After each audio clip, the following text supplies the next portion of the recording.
Identify the correct statements regarding Mahatma Jyotiba Phule from the following options. So April 11th is the Mahatma Jyotiba Phule's birth anniversary అనమాట. So దానికి సంబంధించి మనకి కింద కొన్ని స్టేట్మెంట్స్ ఇచ్చారు, అవేంటో చూద్దాం. So first Mahatma Jyotiba Phule's birth anniversary is celebrated annually on April 11th. ఇది correct. In 1848, together with his wife Savitribai Phule, he established the first school for girls. So మొట్టమొదటిసారి 1848లో ఆయన తన భార్య సావిత్రిబాయి పులే గారితో కలిసి గర్ల్స్ కోసం ఒక స్కూల్ని స్టార్ట్ చేశారు. ఇది కూడా correct.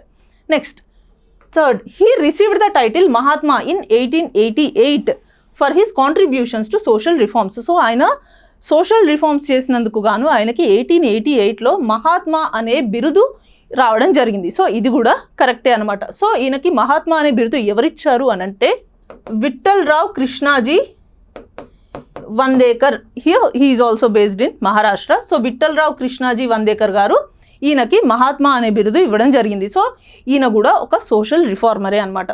Next D, he founded the Satyashodhak Samaj. So ఈయన సత్యశోధక్ సమాజ్ అనే ఒక సొసైటీని కూడా స్థాపించడం జరిగింది.